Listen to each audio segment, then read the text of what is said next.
Friends, फिर मैं live हूँ और आप सब लोगों को बहुत बहुत धन्यवाद जो आप मेरे वीडियो को देखते हैं। और इस लाइव वीडियो के माध्यम से मैं आपको बताना चाहूंगी कि ये जो किताब है, मैं सेलिंग में असफलता से सफलता तक कैसे पहुंची। ये उल्टी दिख रही है आपको फ्रंट कैमरे से, तो आपको मैं बता देना चाहती हूँ कि ये पुस्तक देख लीजिए, ये वरदान है सेलिंग के लिए। तो जो भी व्यक्ति सेलिंग में सफलता हासिल करना चाहता है उसके लिए ये बुक वरदान है। तो मैं इस बुक को आधा घंटे डेली इसे पढ़ती हूँ ताकि मैं अपनी लाइफ में सफलता हासिल कर सकूं। और मैं ये पढ़ने का सिलसिला लाइव रखती हूँ क्योंकि बोलते हैं कि कोई भी काम करो अगर उससे किसी और का भी लाभ हो तो ज्यादा बेहतर रहता है। तो जो मैं ये किताब पढ़ती हूँ, इस पुस्तक के पढ़ने के माध्यम से आप सुन के अपनी लाइफ में भी बहुत बढ़िया काम कर सकते हैं और आपकी लाइफ में जो सेल्स का है उसमें आप बिल्कुल उसमें मास्टरी हासिल कर सकते हैं। तो आज मैं पढ़ने जा रही हूँ इकलौता तरीका जिससे मैं खुद को व्यवस्थित कर पाया, लेसन 4। तो चलिए शुरू करते हैं। मैं आपको भी दिखाती जाती हूँ ताकि आपको भी थोड़ा समझ में आए कि किस तरह इसमें क्या क्या लिखा है।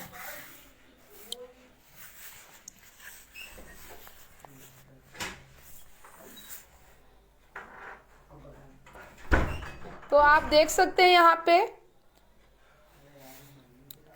जब मैंने रिकॉर्ड रखना शुरू किया तो जल्दी ही मुझे यह पता चल गया कि मैं दुनिया का सबसे अव्यवस्थित आदमी था। मैंने प्रति सप्ताह 40 कॉल्स की दर से साल भर में 2000 कॉल करने का लक्ष्य रखा था, परंतु इतनी बुरी तरह से पिछड़ गया कि मुझे रिकॉर्ड रखने में ही शर्म आने लगी। मेरे इरादे नेक थे, मैं नए संकल्प करने लगा, परंतु वे अधिक दिनों तक नहीं चले। मैं किसी तरह खुद को व्यवस्थित नहीं कर पा रहा था। तो यहाँ पे आज इसमें हम पढ़ेंगे रिकॉर्ड रखने के लिए कि रिकॉर्ड रखना किस तरह से हमारे लिए जरूरी होता है। मतलब कि इकलौता तरीका जिससे मैं खुद को व्यवस्थित कर पाया, सिर्फ एक ही तरीका है अगर आप अपने आप को व्यवस्थित रखना चाहते हैं तो रिकॉर्ड रखना। तो इसके बारे में आज हम पूरा इसको पढ़ते हैं और इससे हमें बिलीव होगा कि रिकॉर्ड रखने से किस तरह हमारी लाइफ पूरी अच्छी तरह से चल पाती है। आखिरकार मेरे दिमाग में यह बात घुस गई कि मुझे योजना बनाने के लिए अधिक समय निकालना चाहिए। यह सोचना आसान था कि 40 या 50 प्रोस्पेक्ट या संभावित ग्राहकों के कार्ड सामने रख लिए जाएं और मान लिया जाए कि मैं पूरी तरह तैयार था। इसमें ज्यादा समय नहीं लगता, परंतु रिकॉर्ड पूरी तरह विश्लेषण करना, हर काल का सावधानी पूर्वक अध्ययन करना, यह योजना बनाना कि मैं हर व्यक्ति से क्या कहूँगा, प्रस्ताव तैयार करना, पत्र लिखना और शेड्यूल बनाना, सोमवार से लेकर शुक्रवार तक के हर दिन के कॉल का उनको सही क्रम में व्यवस्थित करना, इन सब कामों में 4 से 5 घंटे के ठोस और गहन परिश्रम की आवश्यकता थी।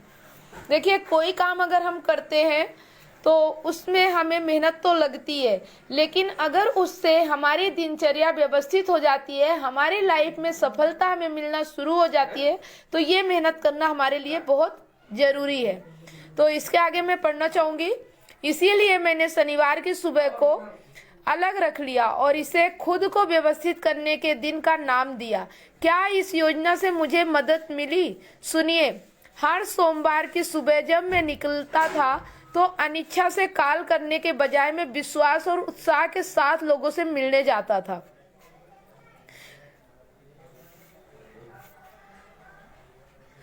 मैं उनसे मिलने के लिए उत्सुक और व्यग्र होता था क्योंकि मैंने उनके बारे में सोचा था, उनकी स्थितियों का अध्ययन किया था और मेरे पास कुछ विचार थे जो मेरी राय में उनके लिए मूल्यवान हो सकते थे। सप्ताह के अंत में थकान और हताशा अनुभव करने के बजाय मैं दरअसल प्रफुल्लित महसूस करने लगा और मैं रोमांचित होकर यह सोचता था कि अगले सप्ताह में इससे भी बेहतर कर सकता हूँ। कुछ साल बाद मैं इस काबिल हो गया कि अपने खुद को व्यवस्थित करने के दिन को शुक्रवार की सुबह पर ले आऊं और बाकी के सप्ताह को अपने शेड्यूल से हटा दूं। इस तरह मैं सोमवार की सुबह तक अपने बिजनेस को पूरी तरह से भूल सकता था।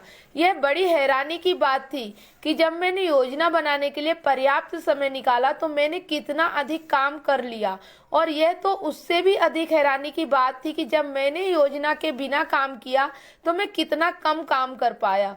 मुझे सप्ताह में 4.5 दिन टाइम शेड्यूल में काम करना पसंद है, बजाय इसके कि मैं पूरे सप्ताह हर समय काम करता रहूं और कुछ भी हासिल ना कर सकूं। तो यहाँ पे बताया गया है कि आप अगर मेहनत करके अपना एक शेड्यूल बना लेते हैं, हफ्ते में 1 दिन मेहनत करते हैं और पूरे हफ्ते का शेड्यूल बना लेते हैं, तो आपका काम ज्यादा हो सकता है। जबकि आप अगर शेड्यूल बिना बनाए काम करते हैं तो आपका काम कम होगा। मैंने पढ़ा है कि महान उद्योगपति हेनरी एल डोहर्टी ने कहा था, मैं लोगों को 2 कामों को छोड़कर हर काम के लिए नौकरी पर रख सकता हूँ, सोचना और चीजों को उनके महत्व के क्रम से करना। मेरी समस्या यही थी। बहरहाल इतने सालों तक हर सप्ताह इस समस्या को सुलझाने के बाद मेरा विश्वास है कि सही जवाब इतना सा है, सोचने और योजना बनाने के लिए पर्याप्त समय निकालें। इस अध्याय के अंत में आप एक साप्ताहिक टाइम टेबल देखेंगे।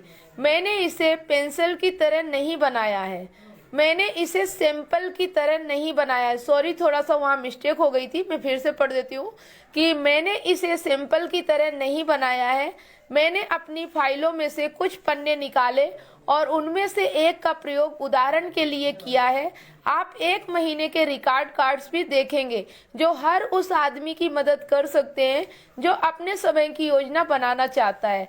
हाँ, मैं आपको यह कहते हुए सुन सकता हूँ, परंतु यह मेरे लिए नहीं है, मैं इस तरह की चीज नहीं कर सकता, मैं टाइम टेबल के हिसाब से जिंदगी नहीं गुजार सकता, मैं सुखी नहीं रहूंगा। मेरे पास आपके लिए अच्छी खबर है। मतलब कि ये सारी चीजें लोग बोलते हैं। अगर किसी को बोला जाए कि आप अपने टाइम टेबल के हिसाब से काम करो तो लोग ऐसा ही बोलते हैं कि मैं आपको यह कहते हुए सुन सकता हूँ कि पर यह मेरे लिए नहीं है, मैं इस तरह की चीज नहीं कर सकता, मैं टाइम टेबल के हिसाब से जिंदगी नहीं गुजार सकता, मैं सुखी नहीं रहूंगा। तो इसके लिए मेरे पास आपके लिए अच्छी खबर है, आप अभी भी टाइम टेबल के हिसाब से जिंदगी गुजार रहे हैं। और अगर आपने इसकी योजना नहीं बनाई है तो शायद यह एक खराब टाइम टेबल है। मुझे एक उदाहरण देने की अनुमति दीजिए। कई साल पहले एक युवक मेरे पास सलाह के लिए आया। उसने एक बहुत पुराने और प्रतिष्ठित कॉलेज से अच्छे नंबरों से स्नातक की परीक्षा पास की थी और वह सेलिंग लाइन में सफलता के सपने लेकर गया था। अब 2 साल बाद वह बुरी तरह निराश हो चुका था। उसने कहा, मिस्टर बेटगर, मुझे सच सच बताइए, क्या आपको लगता है कि मुझ में सेल्समैन का हुनर है? उनने पूछा। मतलब कि ये कहानी के लेखक बोलते हैं कि पूरी तरह से वो निराश हो चुके थे और जब वह बेटगर के पास गए तो उनसे पूछा कि क्या मैं आपको लगता हूँ कि मेरे अंदर सेल्समैन के गुण हैं? तो उन्होंने क्या बोला? नहीं, नहीं एड, मैंने जवाब दिया, मुझे नहीं लगता कि तुम में सेल्समैन का हुनर है। उसका चेहरा लटक गया, परंतु मैंने आगे कहा, मुझे नहीं लगता कि किसी भी सेल्समैन या किसी और व्यवसाय का हुनर होता है। मुझे लगता है कि हमें अपने आप में उस काम का हुनर पैदा करना होता है जो हम बनना चाहते हैं। मतलब कि यहाँ पे आपके पास पैदाइशी हुनर कोई भी नहीं होता। आप जिस तरह काम करना चाहते हैं आपको वो हुनर अपने अंदर पैदा करना होता है। तो यहाँ पे अगर आपको सेल्स की तरह काम करना है, सेलिंग में काम करना है या डायरेक्ट सेलिंग में काम करना है, तो आपको ये हुनर अपने अंदर पैदा करना होगा कि आप इसमें सफलता हासिल कर सके, और इसके लिए ये किताब आपकी मदद करेगी। तो मैं बार बार यही बोलती हूँ, आप इस किताब को जरूर सुनिए, आपकी लाइफ पूरी तरह से बदल जाएगी इस किताब को समझने के बाद। तो उन्होंने बोला, मैं समझा नहीं। एड ने कहा, मैं हमेशा व्यस्त रहता हूँ और काम करता रहता हूँ, मुझे अपने लिए टाई खरीदने का भी वक्त नहीं मिलता। काश कि मैं अपने आप को व्यवस्थित कर पाता। तो उन्होंने क्या बोला, मुझे यह बात पता थी कि यह युवक सुबह देर से उठता है, इसीलिए मैंने कहा, एड, तुम 6 बजे वाले क्लब में शामिल क्यों नहीं हो जाते? 6 बजे वाले क्लब में? उसने पूछा, यह कौन सा क्लब है? मैंने स्पष्ट किया, कई साल पहले मैंने पढ़ा था कि बेन फ्रैंकलिन के अनुसार जो लोग जल्दी नहीं उठते उनमें से केवल कुछ ही लोग बुढ़ापे तक जिंदा रह पाते हैं और उनसे भी बहुत कम लोग कभी सफल हो पाते हैं। इसीलिए मैंने अपनी अलार्म घड़ी को सुबह 1.5 घंटे पहले सेट करना शुरू कर दिया। इसमें से 1 घंटा मैं पढ़ने और अध्ययन करने में लगाता हूँ। जाहिर है कि मैं रात को जल्दी ही बिस्तर पर चला जाता हूँ, परंतु मुझे इससे बहुत फायदा हुआ। तो यहाँ पे उन्होंने बताया कि जो लोग जल्दी उठते हैं उनकी उम्र लंबी होती है और जो लोग देर से उठते हैं वो शायद ही ज्यादा लंबे समय तक जिंदा रह पाते हैं। तो ये बहुत बड़ा फैक्ट है जो हमें समझने की जरूरत है कि सुबह जल्दी उठने से हमें बहुत सारे फायदे होते हैं। उस दिन एड सहमत हो गया कि वह अलार्म घड़ी खरीदेगा और सुबह 6 बजे वाले क्लब में शामिल हो जाएगा। उसने खुद को व्यवस्थित करने वाले दिन के रूप में शनिवार की सुबह को अलग रख दिया। जल्दी ही उसकी समस्याएं पीछे छूट गई और एड सफलतापूर्वक बेचने लगा। 4 साल बाद ही एक बड़ी औद्योगिक कंपनी ने उसे एक बड़ी पूर्वी टेरिटरी के मैनेजर पद पर नियुक्त कर दिया। तो इस तरह से आप देखेंगे कि सुबह सिर्फ जल्दी उठने से उनकी सेल्स में कितनी बड़ी सफलता आई। और यह सबके साथ हो सकता है। जो सुबह जल्दी उठता है उसका दिन व्यवस्थित होता है, टाइम शेड्यूल बनाते हैं, वो सब ये कर सकते हैं। कुछ समय पहले की बात है, मैंने इंटरनेशनल बिजनेस मैसिन्स कॉरपोरेशन के एग्जीक्यूटिव का इंटरव्यू लिया। यह कंपनी अपनी सेल्स ट्रेनिंग तकनीकों के लिए दुनिया में मशहूर है। मैंने उस एग्जीक्यूटिव से पूछा कि वे अपनी साप्ताहिक वर्क शीट को कितना महत्वपूर्ण मानते हैं। उनका कहना था, मिस्टर बेडगर, हम अपने सेल्समैनों को कुछ टूल्स देते हैं जो हमारे हिसाब से उनकी सफलता के लिए अनिवार्य है। हमारा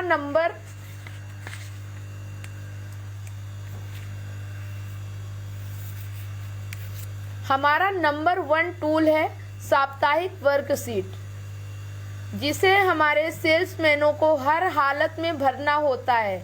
इसमें सेल्समैन उन सभी लोगों के नाम देते हैं जिनसे वे अगले सप्ताह मिलने वाले हैं और उन्हें उस सप्ताह से पहले ही उनकी एक कॉपी हमें एडवांस में देना होती है।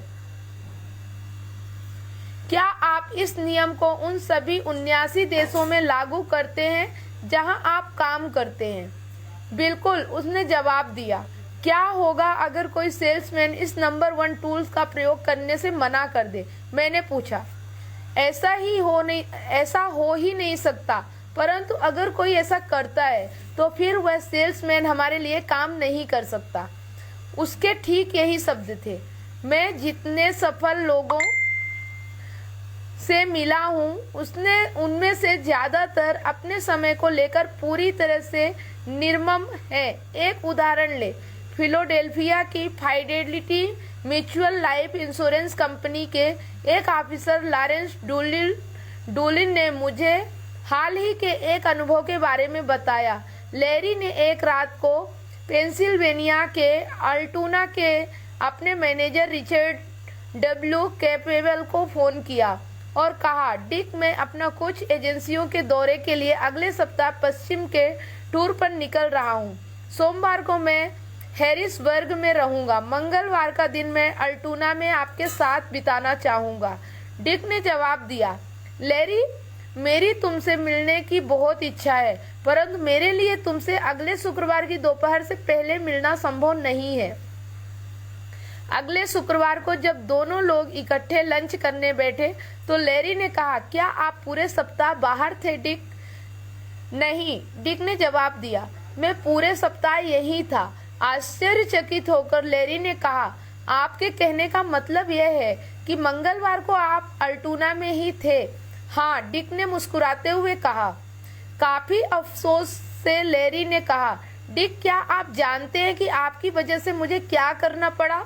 आपकी वजह से मुझे सिनसिनाटी से दोबारा वापस आना पड़ा। आज रात मुझे दोबारा लौटना होगा और वहां से डेट्राइट जाना होगा। डिक कैपेबल ने स्थिति को स्पष्ट किया। देखो लैरी, तुम्हारे फोन करने से पहले मैंने पिछले शुक्रवार की सुबह पूरे 5 घंटे की मेहनत करके पूरे सप्ताह की योजना बना ली थी। मंगलवार मेरा सबसे अधिक व्यस्त दिन। ये देखिए यहाँ पे उन्होंने पूरे हफ्ते भर का रिकॉर्ड बना लिया था। इस तरह से हर व्यक्ति अगर अपना शेड्यूल बना लेता है तो अगर उसको कोई भी इम्पोर्टेंट काम आता है तो उसका शेड्यूल नहीं टूटता और वह सही तरीके से अपने वर्क को कर पाता है। हम छोटी छोटी चीज़ों से अपना टाइम टेबल बदल देते हैं और फिर परेशान रहते हैं। तो ये 1 महीने का रिकॉर्ड कार्ड जो योजना के वास्तविक परिणाम और कमाए गए कमीशन को दर्शा रहे हैं। तो यहाँ पे उन्होंने बोला कि सबसे अधिक व्यस्त दिन था, मतलब कि वो दिन सबसे अधिक व्यस्त दिन था। उस दिन मेरे बहुत से अपॉइंटमेंट थे। तुम्हारे साथ मंगलवार गुजारने का मतलब होता अपने पूरे सप्ताह का शेड्यूल बिगाड़ना। बुरा मत मानो लैरी, अगर तुम्हारी जगह कंपनी के प्रेसिडेंट E.A. रॉबर्ट्स भी होते तो भी मैंने यही किया होता।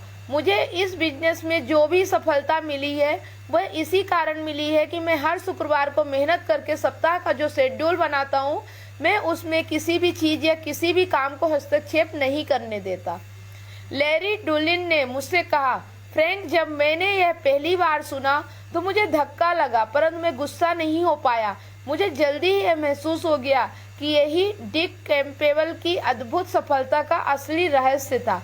लैरी ने बताया कि उस रात को जब वह ट्रेन में बैठा था, उसमें एक नए उत्साह की लौ जग चुकी थी। उस समय से वह पूरे देश के सेल्समैनों को यह कहानी सुना रहा था। 1926 में मैंने गर्मियों का ज़्यादातर समय ईटन के ड्यूड रेंच में गुजारा, जो ब्यामिंग के शेरिडन के पास बिग हॉर्न पहाड़ों की तराई में स्थित है। वहाँ पर 50 से अधिक उपन्यास लिखने वाली अमेरिका की सबसे अधिक आमदनी वाली लेखिका मेरी रॉबर्ट्स राइनहार्ट का ग्रीष्म निवास था। मैंने मिसेज राइनहार्ट से पूछा कि वे लेखिका कैसे बनी।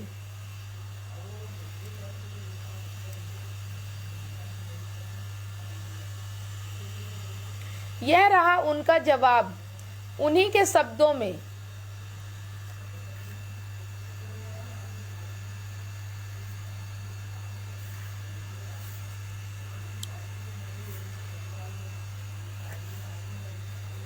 मैं हमेशा सोचती थी कि अगर मेरे पास समय होता तो मैं लिखना सीख सकती थी, परंतु मेरे 3 छोटे बेटे थे और मुझे अपने पति और बच्चों की देखभाल करनी होती थी। इसके अलावा मेरी माँ भी पिछले कई सालों से बीमार थी। फिर एक आर्थिक झटके में हमारा सब कुछ चला गया। अब हम पर इतना कर्ज हो गया कि मैं पागल हो गई। मैंने सोचा कि मैं लिखकर कुछ पैसे कमाऊं। इसीलिए मैंने एक टाइम टेबल बनाया जिसमें आने वाले सप्ताह के हर घंटे का पहले से ही प्लान बना लिया। मैंने दिन में कुछ समय तय कर लिया और शाम को जब बच्चे सो जाते थे या जब डॉक्टर राइनहार्ट बाहर कॉल पर जाते थे, तब का समय मैंने लेखन के लिए अलग रख दिया। मैंने मिसेज राइनहार्ट से पूछा कि इतने टाइट शेड्यूल के हिसाब से काम करने पर वे थक जाती होंगी। सच्चाई इसके बिल्कुल विपरीत थी।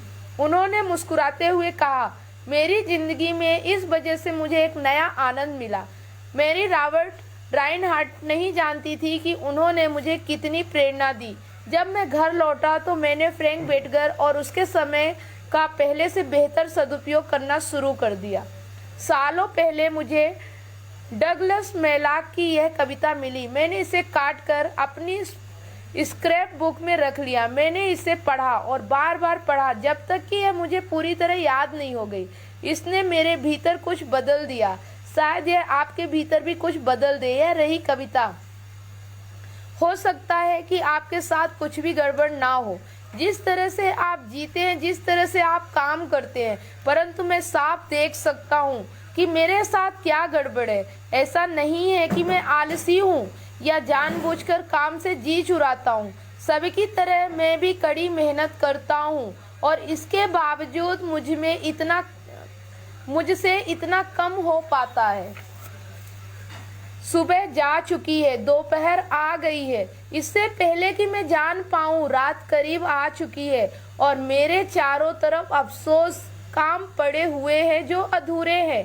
काश मैं अपने आप को व्यवस्थित कर पाता। मैंने अक्सर ये महसूस किया है कि आदमी ही महत्वपूर्ण नहीं है, बल्कि आदमी के पास योजना भी होना चाहिए। आपके साथ हो सकता है कुछ भी गड़बड़ ना हो, परंतु मेरी मुश्किल यह रही है, मैं ऐसा काम करता हूँ जिनसे ज़्यादा लाभ नहीं होता, जो महत्वहीन होते हैं। हालांकि वे दिखते सचमुच महत्वपूर्ण हैं और मुझ में ज़्यादातर काम छूट जाते हैं। मैं इसको थोड़ा सा करता हूँ, उसको थोड़ा सा करता हूँ, परंतु मैं अपने कामों को पूरा नहीं कर पाता। सब की तरह मैं भी कड़ी मेहनत करता हूँ और फिर भी मुझसे इतना कम हो पाता है। मैं इतना कुछ कर सकता हूँ कि आप हैरान रह जाएं, बशर्ते कि मैं अपने आप को सिर्फ व्यवस्थित कर लूँ। ये कविता अगर आप पढ़ेंगे तो आप भी समझ पाएंगे कि आपके जीवन में जो काम अगर आप नहीं कर पा रहे तो वो क्यों नहीं हो पा रहे। तो ये जो 4 पैराग्राफ मैंने पढ़े, इसका मैं आपको संक्षेप में बताना चाहूँगी। खंड 1 पॉकेट रिमाइंडर से ये आप इसको समझने के बाद ये चारों पैराग्राफ सही तरीके से समझ पाएंगे। उसका ये संक्षेप में विस्तार वर्णन है। उत्साह पहला है, उत्साह का अभिनय करने के लिए खुद को विवश कीजिए और आप उत्साहित हो जाएंगे। यह महान और पवित्र संकल्प कर ले कि आप अपने काम और अपने जीवन में उत्साह की मात्रा को दुगना करेंगे। अगर आप इस संकल्प को अपने जीवन में उतार पाए तो आप शायद अपनी आमदनी और सुख को दुगना कर लेंगे। आप किस तरह शुरुआत कर सकते हैं, इसका एक नियम है, उत्साहित बनने के लिए उत्साह का अभिनय करें, उत्साह का प्रदर्शन करें। तो ये बहुत बढ़िया है कि अगर आपको उत्साही बनना है तो सबसे पहले उसका अभिनय शुरू करें, ऑटोमेटिक आपके अंदर उत्साह आ जाएगा। नंबर दूसरा जो पैराग्राफ मैंने पढ़ा था, वाल्टर एमर टालवर्ट के एक वाक्य को याद रखें, सेलिंग का यह बिजनेस कुल मिलाकर एक बात पर निर्भर करता है, सिर्फ एक बात पर, लोगों से मिलना। मुझे साधारण योग्यता का कोई भी आदमी दे दीजिए जो बाहर निकलता है और हर दिन 4 या 5 लोगों से गंभीरता से अपनी बात कहता है, और मैं आपको वह आदमी दिखा दूंगा जिसे सफल होना ही है। तो यहाँ पे जो दूसरा चैप्टर था वहाँ पे उन्होंने बोला है कि अगर आप 5 लोगों से रोज नए लोगों से मिलते हैं और आप बाहर निकलते हैं, आप अपनी बात कहते हैं, तो आपको सफल होने से कोई भी नहीं रोक सकता। नंबर तीसरा, अगर आप डर को जीतना चाहते हैं और साहस और आत्मविश्वास को तेजी से विकसित करना चाहते हैं तो पब्लिक स्पीकिंग के किसी अच्छे से कोर्स में शामिल हो जाए। किसी भी लेक्चर कोर्स में नहीं, उसी कोर्स में शामिल हो जहां आपको हर मीटिंग में बोलने का मौका मिल सके। जब श्रोताओं के समूह के सामने बोलने का आपका डर दूर हो जाएगा तो अकेले आदमी के सामने बोलने का आपका डर अपने आप दूर हो जाएगा, चाहे वह व्यक्ति कितना ही बड़ा या महत्वपूर्ण क्यों ना हो। तो यहाँ पे बताया गया है कि जो आपका डर होता है कि मैं किसी के सामने बात नहीं कर सकता, उसके लिए आपको अपने डर को ख़त्म करना है। अगर आप पब्लिक स्पीकिंग कोर्स करते हैं जहाँ पे आप बोलने का मौका आपको मिलता है तो आपका ये डर ख़त्म हो सकता है। नंबर 4 जो लेसन अभी मैंने पढ़ा, अपने काम को पूरा करने और अपनी सर्वश्रेष्ठ योग्यता के अनुरूप पूरा करने से हमें संतोष मिलता है। अगर आपको खुद को व्यवस्थित करने में दिक्कत आ रही है, अगर आप सोचने की अपनी योग्यता को बढ़ाना चाहते हैं और कामों को उनके महत्व के क्रम से करना चाहते हैं, तो याद रखें इसका केवल एक ही तरीका है, सोचने के लिए अधिक समय निकालें और कामों को उनके महत्व के क्रम से करें। खुद को व्यवस्थित करने के दिन के रूप में सप्ताह के एक दिन या किसी निश्चित समय को अलग रख दें। पर्याप्त समय न होने की चिंता से मुक्त होने का रहस्य ज़्यादा घंटे काम करना नहीं है, बल्कि सही योजना बनाकर उतने ही घंटे काम करना है। तो ये आपने देखा, ये हमारा चैप्टर 4 लेसन ख़त्म हो चुका है। कल मैं 5वां लेसन पढ़ूंगी कि ये खंड 2 है, सेलिंग में सफलता का फार्मूला, किस तरह मैंने सेल्समैनशिप का सबसे महत्वपूर्ण रहस्य सीखा। तो अगर आप भी सबसे महत्वपूर्ण रहस्य सीखना चाहते हैं तो कल ज़रूर लाइव अटेंड करें। 8:30 बजे से 9 बजे तक डेली मैं इस बुक को पढ़ती हूँ, तो आप इसे सुन सकते हैं और इसे समझ सकते हैं और अपनी लाइफ में ग्रोइंग मोड पे जा सकते हैं। तो अभी मैं इस चैप्टर को बंद करना चाहूँगी, टाइम भी हमारा होने वाला है।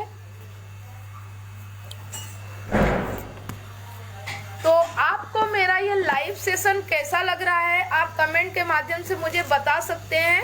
मुझे बहुत अच्छा लगता है आपके साथ बुक पढ़ना, क्योंकि मुझे एक टाइम शेड्यूल मेरा बन चुका है और मैं इस वक्त ये बुक पढ़ती हूँ और मुझे पूरा विश्वास है, आत्मविश्वास है अपने ऊपर कि मैं ये जो किताबें पढ़ रही हूँ मेरी लाइफ ऑटोमेटिक बदलती जा रही है और बदल रही है। तो आप सब इसे महसूस कर सकते हैं कि मेरी लाइफ किस तरह से चेंज हो रही है। अगर आप सब भी चाहते हैं कि आपकी लाइफ चेंज हो, आप लाइफ को एंजॉय कर सकें, ये ज़िंदगी इतनी खूबसूरत मिली है और इस ज़िंदगी को आनंद से आप गुजारना चाहते हैं, तो कुछ मेहनत अपने आप को बदलने में करनी होगी, क्योंकि जितना हमारी क्षमता होती है हमारी लाइफ में वो सब हमें उतना ही मिलता है। अगर हमें ज़्यादा चाहिए तो अपनी क्षमता को बढ़ाने की ज़रूरत है, ना कि लोगों के पीछे पड़ना है। लोग कुछ भी नहीं कर सकते। अगर आप अपनी क्षमता बढ़ाएंगे तो लोग ऑटोमेटिक आपके साथ ज़िंदगी में काम करेंगे, आपके साथ आगे बढ़ेंगे और आप सब एक साथ आगे बढ़ के अपनी लाइफ में खुशियाँ ला सकते हैं।